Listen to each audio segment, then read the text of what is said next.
Thank you. My name is Louise Rak.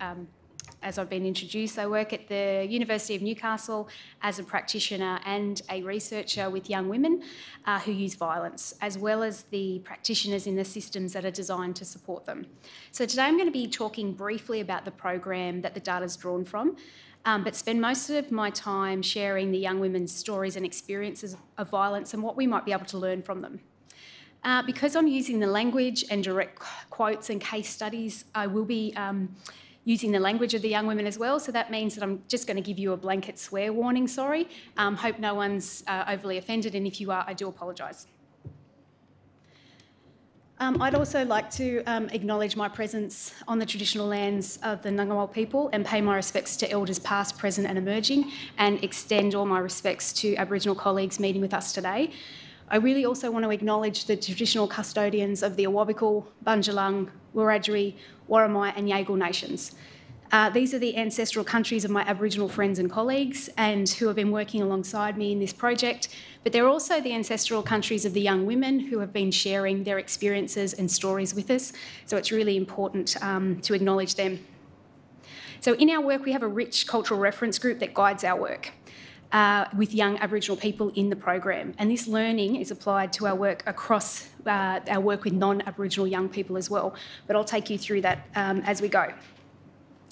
So I'm going to be talking to you today about a program called Name.Narrate.Navigate, or I'm just going to shorten it to Triple N from here on out. It's a trauma-informed, culturally responsive, preventative intervention, and it's got a dual focus of, sorry, I'm looking at both slides, working with young people who have used or are at risk of using violence. And we support the workers surrounding them as well. It merges the neuroscience of trauma with Aboriginal ways of knowing and doing, such as yarning and deep listening. And those Aboriginal ways of knowing and doing are guided by our Aboriginal elders and peers in the program. So we learn a lot from them and we take our direction from them. So young people involved in Triple N have both been victim survivors of violence, abuse and trauma, but they also use violence and harm against other children and young people. So the young people I'll be speaking about today, they've all participated in Triple N, they've all consented to me sharing their artwork that you'll see and their photo images, or photos that they've taken, not of them, sorry, as well as their stories and experiences. So Triple M was developed in 2018 to address this significant yet really underserviced issue of youth-perpetrated family, domestic and intimate partner violence. Distinct from other initiatives, as I've said, it really focuses on the fact that young people who use violence really most times have experienced violence against themselves. The program is really beautiful in its design in that it's collaboratively designed with our cultural reference group, practitioner working parties, but most importantly with justice-involved young people. They really guide our work. What we try and do is explore naming, narrating and navigating violence through work with young people. The content and delivery of Triple N is culturally safe, trauma-informed, evidence-based, and we really try and bring in community involvement so we can have longer-lasting outcomes. We work with young people aged 11 to 18. I'm focusing on young women, but we work with young women and men, and just a nod to those really binary terms. We know they're very binary. We're just giving that little blanket, sorry, at the outset. We do the work in a group kind of setting. It takes 8 to 9 weeks, with each session lasting for about 2 hours. In parts of why it's really important today to focus on young women is not just because I'm interested in it, but where I come from in the Hunter Valley, which I don't know if any of you know of Newcastle in that space, it's about a 5-hour drive north, but what we are seeing coming out in the stats is that young women for the first time ever in parts of our region are being charged with more violence and DV-related offences than their male counterparts. So this is something that we know from practitioners is an issue because we talk to practitioners as being practitioners ourselves, and the research isn't really, or interventions aren't really catching up to what we're seeing on the ground. So demand for support for young women in our region is just outstripping supply, and we know that from other anecdotal feedback, I suppose, from other parts of the country that it's the same for them. So what is Triple N? What it is basically, as I said, group workshops, but what we look at are the key drivers of violence as we were told through research and young people themselves, driving their violence. Emotional literacy is focused on communication skills, empathy, power control, blame, shame and choice. So workshops are focused, we take a psychoeducation approach. We have found that there are inevitable therapeutic outcomes. What we focus on is skill building, reflection, learning through movement, discussion, and productions of visual images. So we use photo voice. There's a whole methodology behind photo voice, which I won't go into. Some of our articles go through that methodology. I'm happy to share that with anyone who's interested. What we know about photo voice, though, is it's an established method for giving voice to vulnerable populations, including justice cohorts. So throughout today's presentation, you're going to see pictures. These are photos taken from the group work from the young women. Our practice principles for the program focus on the following: validating trauma, supporting mindful engagement and skill development. We use reciprocal communication and we take a deeply relational approach, which I'll unpack a bit further as we go along. But what does that really mean? So what we are looking at is experiential learning for knowledge development, skill building. We think about universal learning principles to attend to gaps in literacy and learning. So what we know of the young people we've been working with, and I'll go to numbers in a moment, is that school has disengaged with them. We don't like to say that they've disengaged with school because in reality, when we unpack their educational experiences, it's school that's disengaged with them. So their literacy rates are quite varied. So that's why we have to have these universal learning principles that take into account those varying gaps in literacy. The other thing is that most of the young people that we work with, they haven't been in formal schooling for some time, or they're on partial attendance. We use participatory mindfulness, so paced interactions of around 7 to 10 minutes each to attend to gaps in self-regulation as well. So as I've just said, a lot of these young people haven't been in formal schooling for a while. They don't sit in kind of like we are sitting today. Even as people who have attended formal education for some time, it's really hard to sit and listen for extended periods. So we've got to keep everything short and sharp. This activity here you'll see on the screen demonstrates that the other thing about the activities in the program is that they're all quite cheap. So when we train people in our model, you can replicate these activities really easily. So this thing here that you can see is a young person trying to balance an egg on the point. That can be done. You should all have a go at it. It's actually quite fun. It took me 3 years to get it though, which I don't know what that says about my self-regulation. But what we ask people to do is balance it on the tip of the egg, and we get them to think about what's going on in your head while you're doing this, and we have this discussion as a group afterwards. What we find, though, in terms of group dynamics when the young people are doing this activity, you start to see all the different personalities emerge. This takes 7 to 10 minutes and then it's done. Some people have said to us, don't you just get eggs smashed everywhere? Isn't this, doesn't this become this big free-for-all? We've never had anyone smash an egg in violence. Other things, but not that. And I'm giving a really brief overview. There's a lot more to Triple M, but these are the kind of main points because I'll unpack. We have this thing called postcards to practice. So that attends to the principle of reciprocal communication in our work and legitimise the unasked questions for policy and practice. So essentially in our group work, we've got topics that form each session, and at the end of it we ask, this is the first swear warning, sorry, at the end of them we say to the young people, okay, if you wanted to tell us something or tell a police officer or tell a caseworker or tell someone something to teach us what we don't know, what would you tell us? So we give them a bit of a prompt. So this one here, if you walked a day in my shoes, you would know. So this is from our empathy session. This young woman wrote, why I am who I am and act like I do. You would all know how I feel, what I have to go through and what I've been through. Life's fucked 100%. So we get a lot of richness from the postcards to practice, and it's an opportunity for the young people to teach us, for us to validate their experience without validating their use of violence. So just in terms of Triple N and who we've worked with, but what I'm going to be talking about today, we've worked with over 150 young people. We would have worked with more, but then this tricky thing called COVID happened and that cut our numbers quite significantly. So far we've worked with 150 young people. About half of those young people are young women. What I'll be talking about today is the more in-depth experiences of 20 of those young women. Of those 20, about half had been in custody for periods between 7 days and 3 years, and 18 of them are on community supervision orders. 2/3 identified as being Aboriginal. I'll run through this slide, but we've got papers that talk about our methodology. I think it's going to be more interesting for me to tell you about the stories from the young women instead. So if you want to read those papers, again, happy to put them somewhere.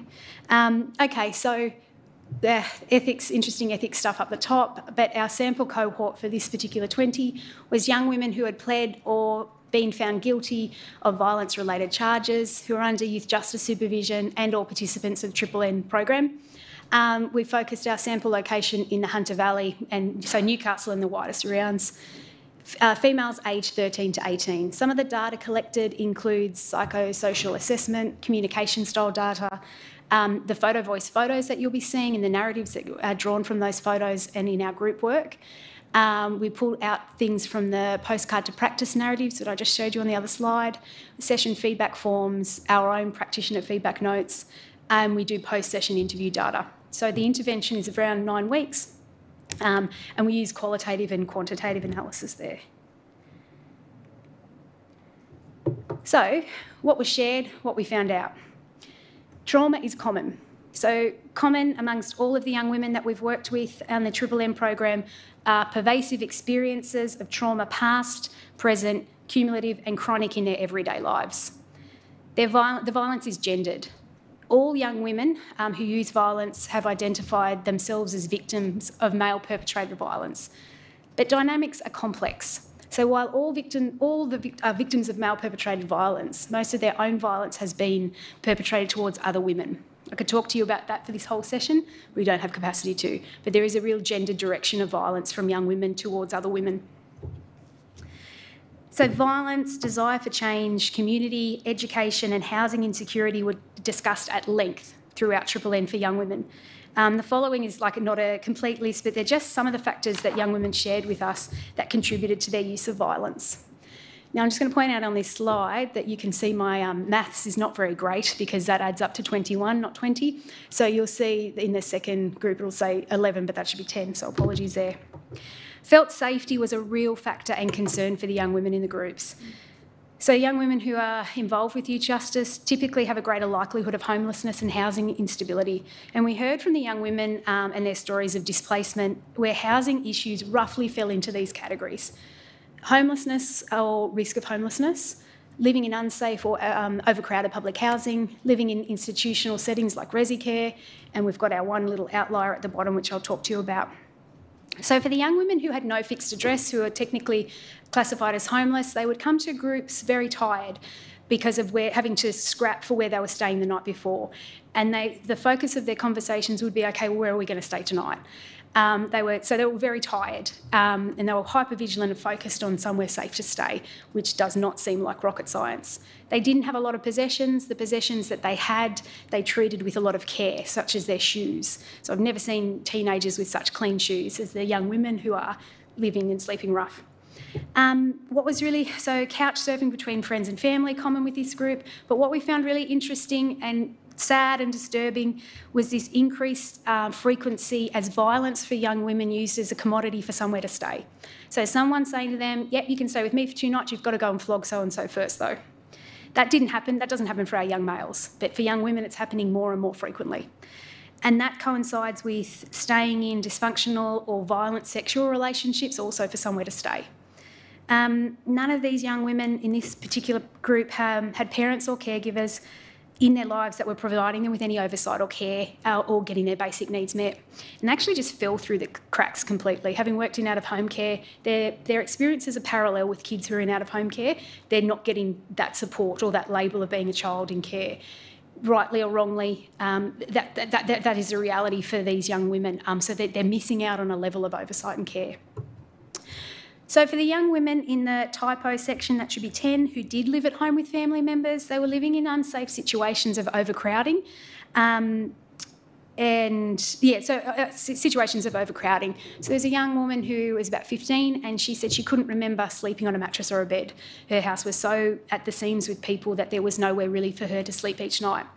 Another young 17-year-old shared with us that her elder brother's mates used to break in all the time, take her clothes, steal her stuff, and actually graffiti her journal and things, just this kind of disregard for her personal space. Another 15-year-old told us about how the neighbourhood had smashed her family home windows so much that they were now just plywood and they weren't bothering replacing them anymore. So in terms of this family's safety, their house could never be properly secured, and they were sleeping each night with that knowledge. There's a small group who were in residential care. These young women talked about their experiences poorly as well, feeling lonely, isolated, but they acknowledged that it's a safer position than sleeping on the streets where they'd previously been assaulted. So it wasn't great, but it was better than being on the streets. So the only one, the young person who was in private housing, her situation could also be defined as unsafe because she was living in a drug stash house that was surrounded by dogs and cameras. People couldn't come and visit her, and her movements were really heavily restricted. So this idea about felt safety was really palpable. Access to education was another thing that we talked about a lot. So we've got, none of the 20 young women were in full-time schooling. The most anyone was attending school was about 3 half days a week. Most, if they were attending 1 hour once a week. So you'd have to ask about the benefits of that in terms of anyone's educational outcomes. Some are in their mid to late teens and they haven't been to school since like 10 or 11. Those who did attend shared experiences of being belittled by teachers, suspended within minutes of coming onto the school ground or classrooms, limited learning support when they asked, and minimal support from staff on the playground when people would come up and try and fight them. So these are young women who are known for their violence. So for other young women on the playground to come in front to them was something that often happened, and the school didn't intervene. So grief and loss and missing out on these normative school events like formals and a desire to return to education, we discussed a lot. They also shared experiences of caseworkers and teachers who told the young women they weren't good enough, that they couldn't hack school and school was not for them. So school, what should have been a safe space for them, became another place where they were othered, and their identity became more about their offending than their capacity to learn. Place and space contribute to and govern the experience of violence and how it's understood by young women and their communities.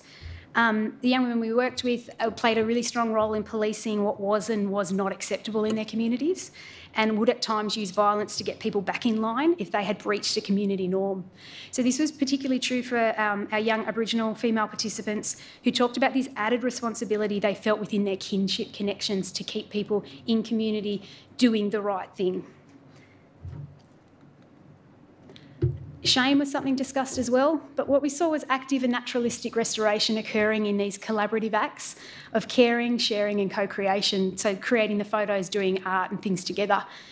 These were only possible in the presence of empathy and the absence of shame. So what we found is when we started unpacking things and having discussions and shame around events began to lift, it made space for empathy to flourish. So they had empathy for themselves and started to think about empathy for other people.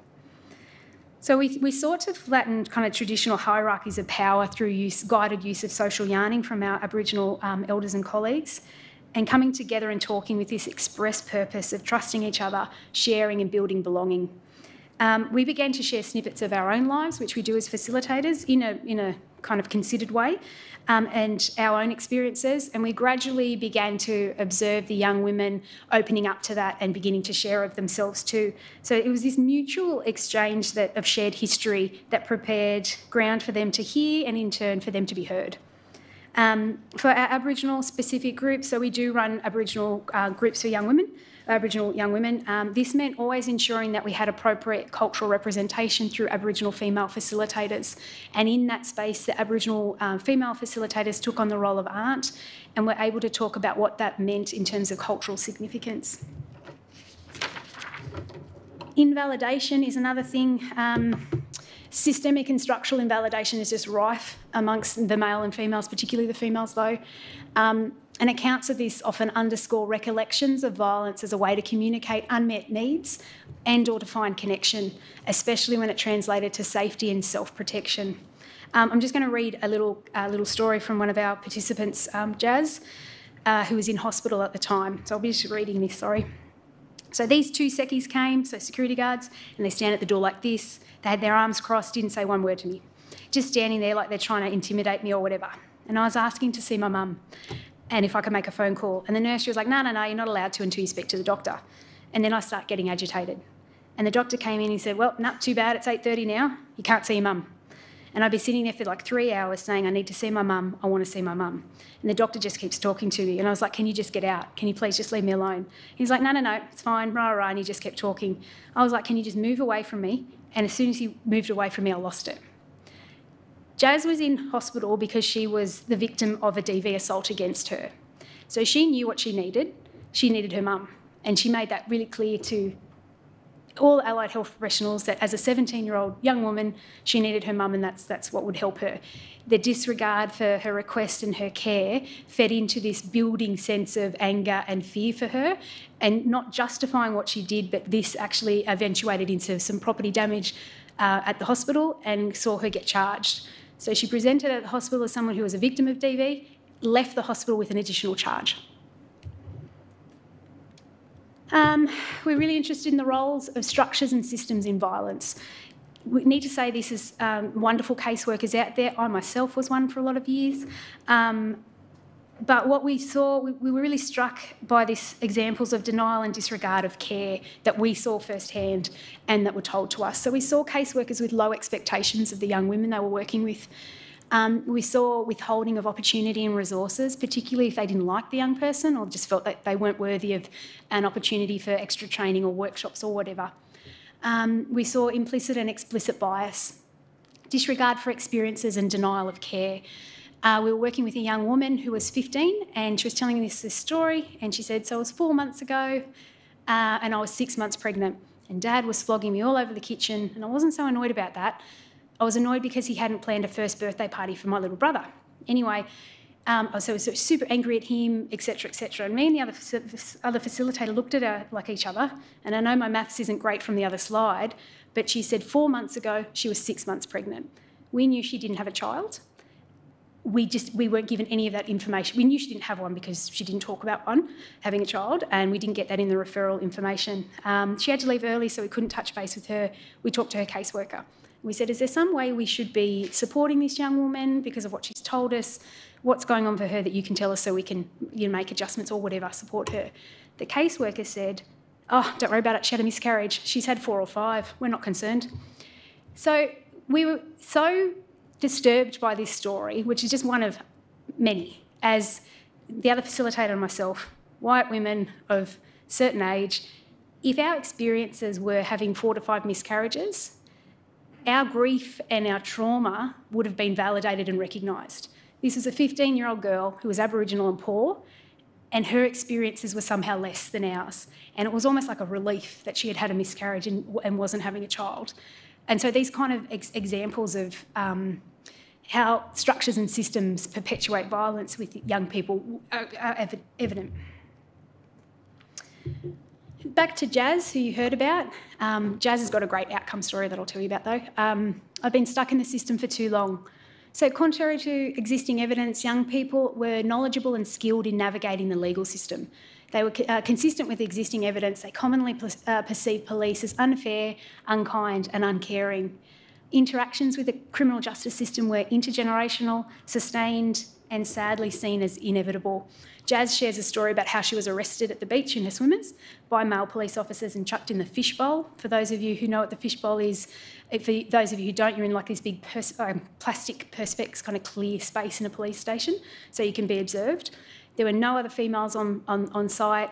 She was a 17-year-old girl in her swimmers surrounded by men for about 4 hours before a female police officer turned up and gave her a blanket to cover herself. In saying that, Jazz said that she said, yep, that was a shitty thing that happened, but she felt strongly enough about negotiating the system in what she needed to do next in terms of her self-advocacy. I'm not saying that makes it right. It's an awful story. We'll touch back on Jazz in a moment. Another thing we saw is this idea of hierarchies of violence and identity. So it was important for the young women to hold a social and community identity as well as being known as having a readiness to use violence. Failure to be ready had important social consequences, and if young women did not engage in violence when they were called upon, they faced rejection from peer groups, which also might have been accompanied by being assaulted themselves. So this meant ensuring that they were seen to get at least one kick, one punch in, even if they became known as the last one into the fight. We observed the role of violence in group positionality and hierarchy. So group positionality appeared to be related to a history or reputation for violence having occurred in the past. So greater perceived social respect if someone has already proved themselves violently. At individual and wider levels, young women had this complex experience of belonging and connection within their communities. And at times this might have come across as fatalistic. But their use of violence within and outside interpersonal relationships was often, but not always, contextualised by survival. Despite sharing narratives that could be interpreted by other people as being fatalistic, they rightfully viewed themselves as resourceful and really resilient. We're going okay for time? Great. So when we just started to have a chat about use of violence, and we asked the young women, or they shared stories, this is some of the reasons that they shared for their use of violence, and this is not in any particular order. Boredom. Getting others before you get got, so preemptive violence. So hearing on the grapevine that someone was going to come and have a go at you and needing to get in first. This kind of builds into the next one, which is retaliation, retribution, and face-saving. Acts of obligation for family, friends and community, and I'll give you an example of that in the next couple of slides. Self-protection, absolutely. So a lot of examples of young women who are using violence to protect themselves. But that's when we talk about young women and their use of violence, people can often make an assumption or jump to a conclusion that young women are only violent because they need to use self-protection, and that's not the case. And if we limit our understanding to that, then we are minimising their experience of violence. Unknown, so having blackout rages. So a lot of the young women shared experiences of kind of coming to and realising that they'd been violent because of damage done to themselves or because someone had shown them a video of where they had assaulted someone. And those videos were often uploaded without their consent. It's a whole other thing around invalidation there. Control over others, we didn't see this as much. It was often observed through assessment as opposed to self-identified, which makes sense. If you're someone who's using violence to control others or coercive control, you're less likely to put your hand up in a group setting and say, yes, that's why I use violence. And as I said earlier, as a commodity, so violence for friendship or a place to sleep. So throughout all of those, actually, oops, that's the next slide. Throughout all of these conversations, we sat with the young women as they named their experiences of trauma, identified acts of self-sabotage when they were treated kindly, and spoke to this idea of a double bind they faced in stepping back from relationships that were intertwined with their use of violence.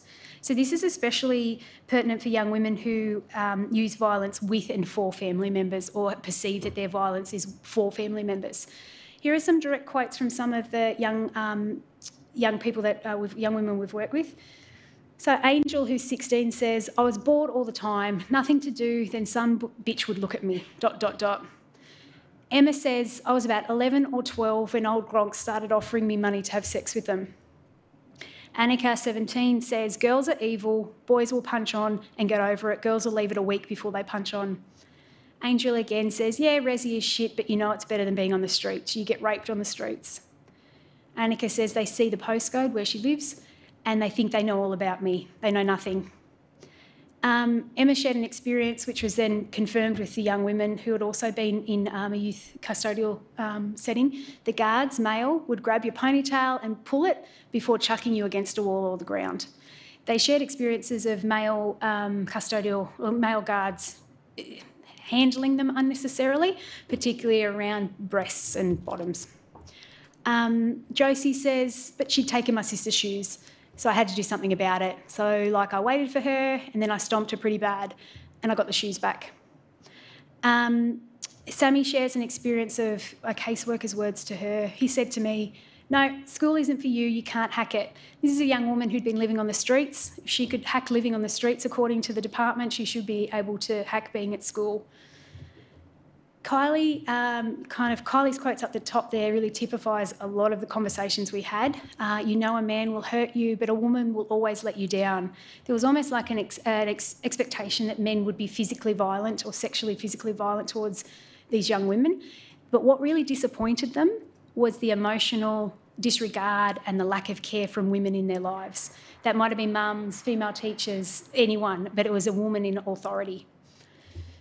Now, this one in the middle from Jazz, I'll just give you the backstory to it. So Jazz was speaking with a mate who was also in the program, and they were really complaining about their brother's girlfriends, hated them.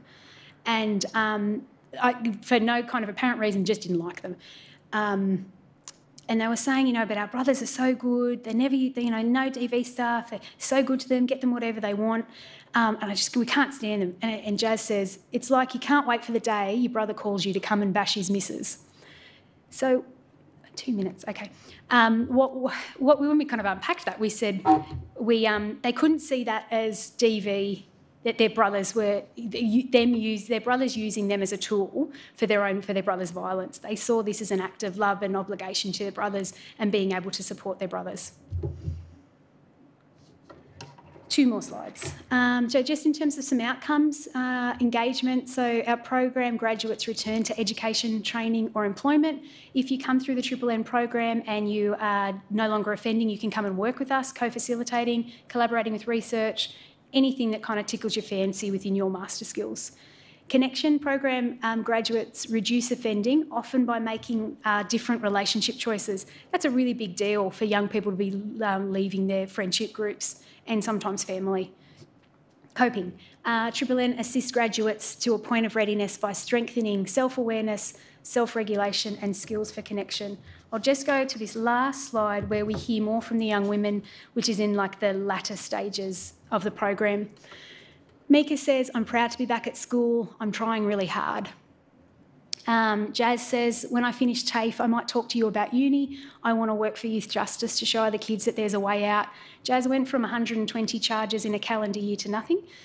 She's finished her Cert 3, is about to start her Cert 4, lives independently and works with us.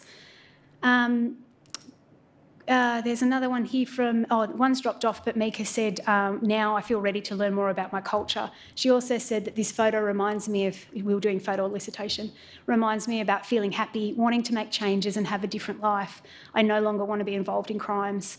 Angel, talking to another participant, says, of what the other participant was saying, that's your trauma talking. You need to understand it so you can stop making shit decisions. But the last thing is in the middle there from Kelly, who was 13, in response to what was a really horrific and significant sexual assault. I know what he did wasn't my fault. He tried to take power from me, but he's not fucking going to. So thank you for listening. It's a privilege to share these narratives and experiences of the young women who really contribute and are so generous with what they want to share so we can learn from them. Thank you.